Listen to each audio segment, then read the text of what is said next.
Hello everyone, welcome back to another episode of Phoenix Wright Ace Attorney Justice for All.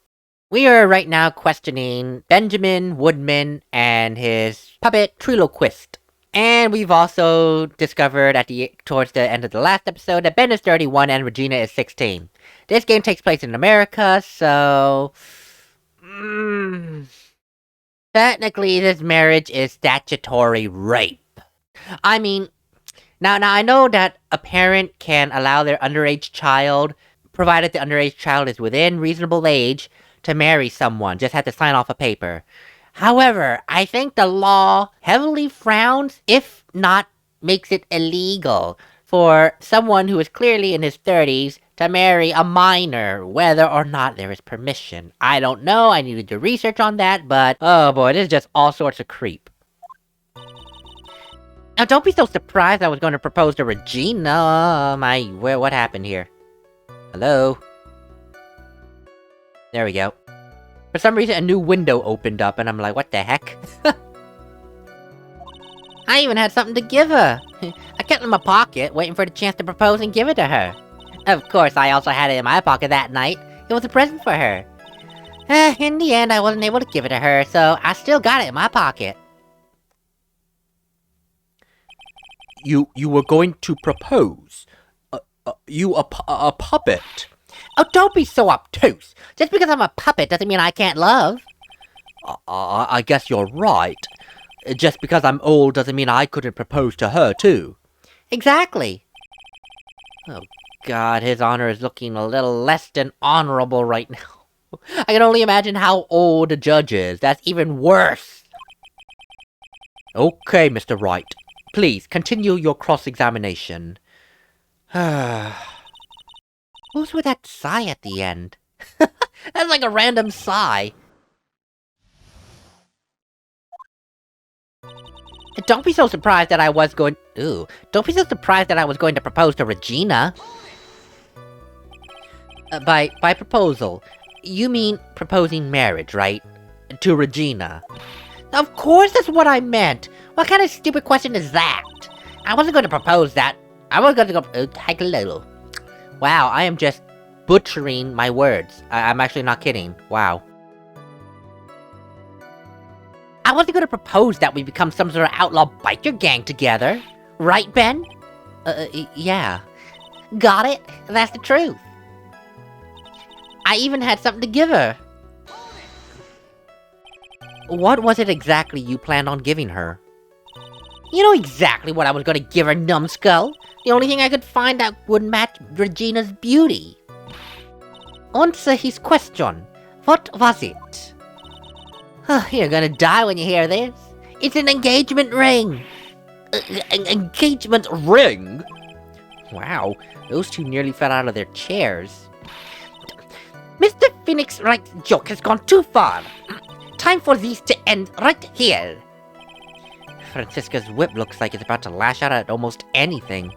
One hit from that thing will probably shut someone up for a long time.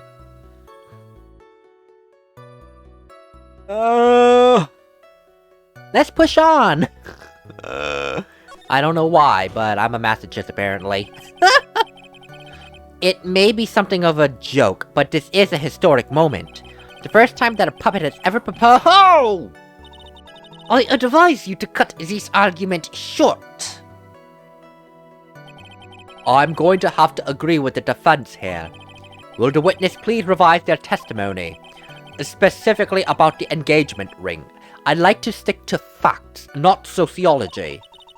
Man, you sure do enjoy sweating the details, especially for a man in a black bathrobe. Anyway, I plan on giving that engagement ring to Regina. An engagement ring. Uh-huh. It's actually a diamond-shaped cut stone from glass. Even more brilliant than the real thing. I think Regina's gonna love it. It's just a ring. What's the matter, Nick? Well, there's gotta be something I can catch him on. I got it in my pocket waiting for the chance to propose and give it to her. Whose pocket was the ring in? Mine, of course! Jeez, what a stupid question. You gotta be kidding me. You think Ben could pull that off? I'm sorry. Really. Oh, you don't have to apologize for that. He's the one who should be apologizing. Really? Of course, I also had it in my pocket that night. It was a present for her. So, you went to the lodging house to give it to her? That's right. I tried to give it to her during practice so many times that I lost count, but that uppity snob kept getting in the way. Uppity snob? Well, he couldn't be possibly talking about me, Maximilian Galactica. Oh, well, now, when I get a hold of him, I'm gonna saw his wood block in half, and not with magic. Well, they always say love creates rivalry. So, what about this present? In the end, I wasn't able to give it to her, so I still got it in my pocket. So, you were still thinking of trying to give it to Regina? Of course I am! I spent 3 months' salary on this thing, I'm not gonna give up that easily. 3 months' salary on a ring with a glass diamond. 3 months' salary on a... Either the Berry Big Circus is honestly paying you peanuts, or less than peanuts, or you bought it from someone that totally ripped you off. A glass stone ring. I wonder how much he received. My thought exactly, Maya! Oh my god, my thought exactly, Maya! Probably way more than he deserves. Well, how about it, Nick? I think it's about time to unwrap this toy's testimony. That's the spirit, Nick. Give him back. Heck. The judge has that dazed and confused look again. Maybe he should get out more. Well, I think I know what to do. Plan on giving an engagement ring, I kept it in my pocket. You said it was an engagement ring. Okay, now earlier, we did not know it was an engagement ring. This was added into the testimony. So, cause I'm gonna present it here, the ring. If I presented it before we knew it was an engagement ring, it's like, what the heck is this? But now it's in his testimony officially. You don't have it with you, my good friend. Trilo, do you mind if I showed you something? What is it? What are you talking about? Uh-oh. Looks like they're going to double team me now. Do you recognize this ring? That's mine! Give it back, you thief! Didn't you just testify about this very object? I believe you said, quote, "In the end, I wasn't able to give it to her, so I've still got it in my pocket." Why, then, do I have it right here with me? Ugh! What's going on here? That's... Ben, say something! Eh? Don't put me on the spot like that, Trilo. I found this in Money's room. Money's room? You mean a room they put money, like a bank vault? That filthy monkey's gonna get what's coming to him! Mr. Quist, I would prefer if you avoided slandering innocent fiats in my court. Well, your honor, Money really is a monkey, in every sense of the word. Ah, I see. Well then. Money likes to go after the shiniest things that he can find and gather them up. Shiny things? Trilo, when was this ring stolen from you? Well, I suppose it was... that time, you know, that night, the night of the crime. What did you just say? Details. I need more details. Well, it was stolen the night after Max showed up in the plaza. So right about when you saw the defendant walk past, correct? Well, I guess you might, be able to say that. The ring might have... well, it could have been taken around that time. Ow! Oh! Ben! What's with you? Oh, whatever. It has nothing to do with anything, especially not who committed the murder. It's not for you to decide what has to do with what. Now, Trilo, back to the topic at hand. I haven't admitted a thing, not I, Mr. Trilo Quist. What did you do when the ring was taken, Trilo? You know exactly what I did. I chased after that ring-snatching monkey money. But you weren't able to catch up with him, were you? It's all this slow, loafy fool called Ben's fault. While he was fumbling his way through the snow, that dumb monkey was able to get away. Well, that is indeed an incredible shame. Well, this does indeed prove one very important point. Prove an important point? What point could that possibly be? That Ben's testimony has a flaw. He said he stood there without fail until the crime was discovered. That is not the case anymore. He chased after the monkey. There's a huge contradiction in this witness's testimony. Contradiction? The witness just testified to the following effect. Up until the police arrived, he didn't move from the entrance to the plaza. However, the witness just stated he chased after Money the monkey. When the witness was off chasing Money, there was no one watching the plaza. What is the meaning of all this, Mr. Phoenix Wright? Where are you going with this little theory of yours? I'm saying that there is no possible way that this witness saw the plaza the entire time. That's where I'm going with this little theory, which leads me to my next point. It's entirely possible that someone other than the defendant was at the scene.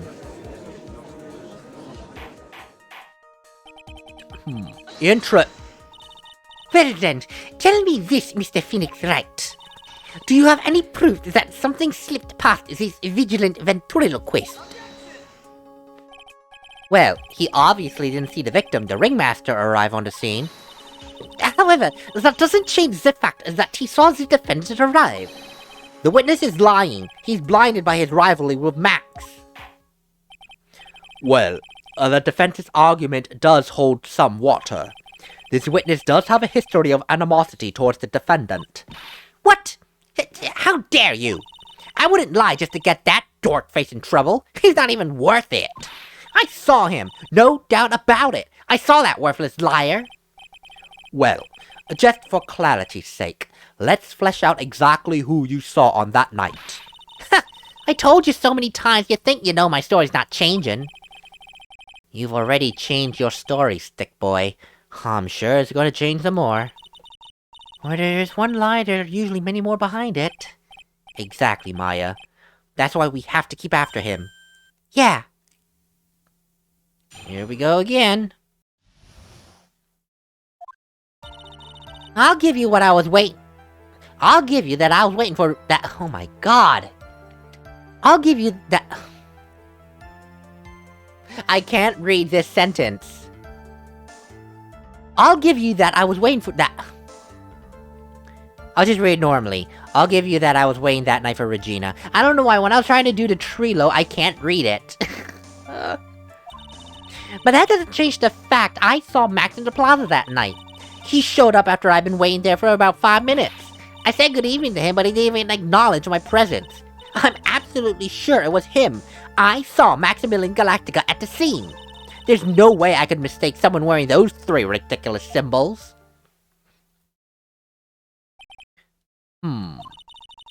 So that means that Money didn't show up until after you saw Max. That's right. Money ran up less than a minute after I saw Max. Then Money snatched the ring and you went chasing after him. How long was it until you came back to where you were waiting? Well, let's see. I'd say about... I suppose 5 minutes. I think. So the victim could have arrived on the scene in that 5-minute stretch. Mr. Wright, please, proceed with your cross-examination. Oh boy. So 5 minutes he was not watching. The victim certainly could have approached the scene at that time. Alright, I'll give you that I was waiting for Regina that night. That is the wrong button. About what time would you say these events took place? Oh my god, you're one of the dumbest people on the planet if you can't figure it out yourself. You already know that practice finished promptly at 10, and you already know that I went to the lodging house right after practice. You don't need to be a brain surgeon to know around what time it was when I saw him. Just add 10 more minutes. I'm sure you can do that. Now, what time was it? Indeed, what time was it? What time was it? Let me think. It was 10:10 p.m. Oh, yes, that sounds about right. Sounds about right, because that's the time I saw Max on the scene. Everyone can't do math. I said good evening to him, but he didn't even acknowledge my presence. So, you testified you said good evening to Max that night. You must enjoy me asking incredibly obvious questions. You say good morning in the morning, good afternoon during the day, right? And it's obvious that I'd say good night to someone at night. What, Ben? You got something to add? Let me guess. That's not it, Trilo. You say good evening at night. I'm sorry, Trilo. Well, Mr. Quist, I would prefer it if you kept your ventriloquist's act outside of the courtroom. Impossible! A performer lives and breathes his performances. You should know better than that.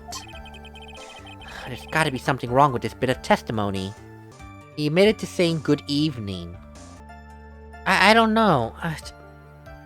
He admitted to saying good evening. Wait a minute. I just thought of something crazy. Trilo and Max, they are at each other's throats. That is clear. They don't like each other. Period. So, if he knew it was Max, why in the world will he suddenly be so cordial and say good evening to Max? Now, that's just totally out of left field out of my head, but what if that's actually the case? If that's the case, then there's something very odd with that greeting. Well, isn't it a bit strange to you? What do you mean? Well, if you... Exactly my thought. It was out of left field in my... I didn't even think about it until so suddenly. Well, if you hate Max so much, why'd you bother being nice to him? Strikes me as a bit strange. Why would it strike you as strange? Exactly. How is it strange to be cordial to one of your co-workers? Well, if it was simply just being cordial to a co-worker, I would understand. Well, maybe you should think of having some proof before your lips start flapping next time. Proof is everything in this world. You should have learned that back in grade school. There's no reason that Trilo would ever say something nice to Max. But how do I go about proving that with evidence? Well, bluffing is everything in this world, but I'm sure you already learned that one. I guess I can give it a shot. The witness will resume his testimony. I thought I had something. I legit thought I had something there. I legit thought apparently it's not something. God dang it. So apparently the game... Oh, man. The game anticipated you to kind of go into that and then just... God damn it. I'm absolutely sure it was him. I saw Maximilian Galactica at the scene. You are 100% sure of what you said. Oh dear, I opened the window again. There we go. I told you already. Jeez, I am 100% absolutely sure. There's no way that he could have been any more confident than that, right? There's no way I could mistake someone wearing those 3 ridiculous symbols. Those 3 ridiculous symbols, huh? Out of curiosity, exactly how many times have you asked that question by now? If you're gonna ask again, I'll answer with a chorus. Everyone together now! I'm not even gonna say it myself. That's just getting annoying. Thank you very much! Maya, you didn't have to join in, did you? But it's fun shouting out with everyone else. Anyway, there has to be a hole in this testimony somewhere. I agree, but do we have to prove to make something stick? Well, all we can do is try, right, Nick? We gotta have something that'll prove useful. Alright, time to go to work. Well, remember, I said that this is what's weird here, because he would never say good evening to Max. It makes no sense. And yes, Regina put out the good argument that, oh, they're co-workers, just a simple courtesy. That's fair. Oh, wait a minute. I forgot about what happened earlier that day. They got into a little fight. And that fight happened earlier that evening. So why the heck would Trilo be cordial to Max after Max bonked Ben over the top of the head with his glass? Trilo, it is not true you had a fight with Max on the day of the murder. A fight? A fight over Regina, to be exact. Well, it wasn't that big of a deal. Just an argument. Disagreement at most. A disagreement usually doesn't end with someone getting clonked over the head. Ugh! That morning, Ben got clobbered over the head by Max, didn't he? What? Is that an admission of assault and battery? Go! Before we handle that, we should wrap up this defendant's murder charge at first. The truth is that on the day of the crime, the defendant and witness had a huge fight. There's absolutely no way they would have suddenly become cordial that evening.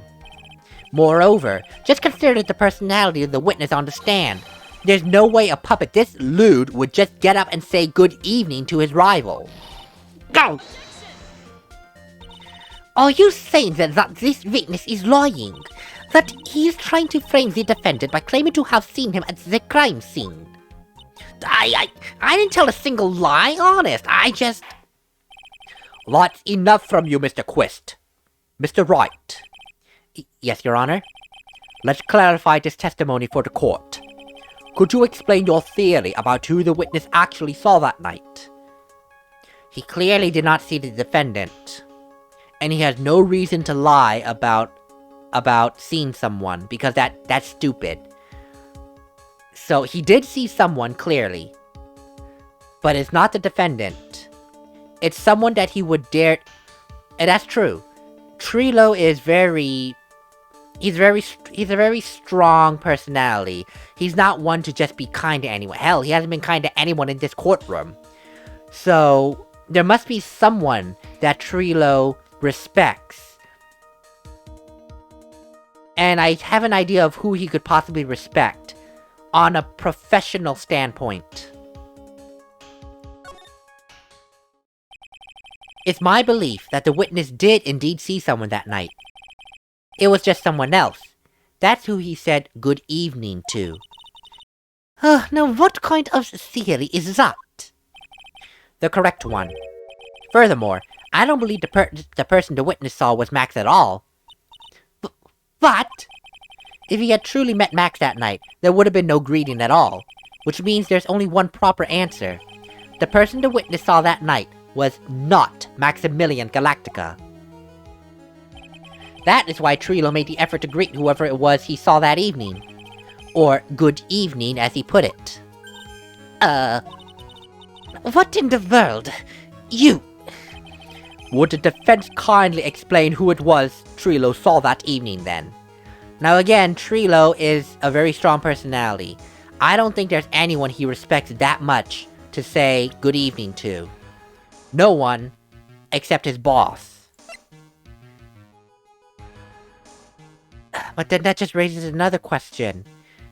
Trilo is adamant he saw the person walking by with the three-piece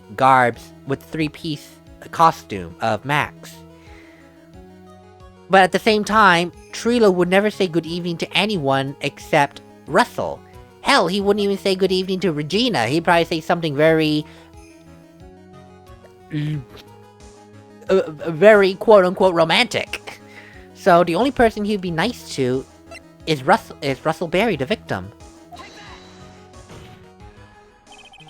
Considering the ill temper of this witness, there's only one person he would greet. Well, it must be Regina. It's Regina, right? She is so cute. No, Your Honor, it's not Regina. If it was Regina, Trilo would have given her the engagement ring as a present. Oh, Yes, I suppose you've got a point there, Mr. Wright. It was Russell Berry, the victim himself, was it not? You're correct, Miss Von Karma. It was indeed Russell Berry. The person you saw that evening was the victim, the ringmaster Russell Berry. That's why you greeted him, Trilo. Is that right? Answer the question, Mr. Quist. Did he lie about who he saw? Order! How do you respond to this witness? Wait a second. Well, at first I thought it was the old man, okay? But once I got a better look at him, it was obviously Maximilian Galactica. What? How do you confuse the two? Wait, how do you confuse Max for the ringmaster? Huh? Oh, I'm so confused right now. I think it's high time we cleared the air about this question. Mr. Quist obviously witnessed a single person in the plaza that evening. The problem is identifying exactly who that person is. Was it Maximilian Galactica? Or was it the ringmaster, Mr. Russell Berry? The prosecution argues that it was the defendant that the witness saw that night. The witness has clearly stated he saw the defendant's three symbols. Alright, this is getting old. Come on, man, you gotta remember them by now. I am not repeating this. Oh, thank you so much. Thank you so much, Von Karma. Thank you. This is the thank you. This is the first and probably only time I'm going to thank you for whipping someone, Miss Von Karma. Yes, we know already. The silk hat, cloak, and white roses. A silk hat and a cloak. Anyone could wear them. They'd even look good on me. What was that? Well, the witness has endlessly repeated that he saw Max's three symbols. However, how do we know that it was Maximilian Galactica himself? It could have been someone else dressed up as him. Possibly even Russell Berry. What? Miss Von Karma, do you have clear evidence that the person the witness saw was the defendant? Well, If that's the case, then it's impossible for me to make a judgment at this point. Yeah, I think we finally won a point in this one. That is very unfortunate. Huh? You're just a little too excited for your own good, Mr. Phoenix Wright. What do you mean by that? You merely established one thing from this witness. You established that this witness saw one person in the plaza that night. I applaud you on your effort, but... But? Who that person was can only be answered by the next witness. Huh? Your Honor, the prosecution will provide, beyond a shadow of a doubt, an answer to that question, and evidence that clearly establishes one thing, that there is no one other than Maximilian Galactica responsible for this crime. Very well. The court will take a 10-minute recess. During that time, I request the prosecution prepare their next witness. Court is now in recess. Okay. Well, in the scope of things, we didn't exactly go far in terms of learning things, but we did manage to poke a hole in Von Karma's argument. Von Karma, this whole time, has been adamant it was Maximilian Galactica Ben saw. We managed to prove that there is a possibility it was not Max. So we managed to at least stall for a bit of time. How far that stalling will go, I have no idea, but we'll see it in the next episode. Ooh, that was a hiccup. Ooh, I'll see you guys all on the next one. Later, everyone.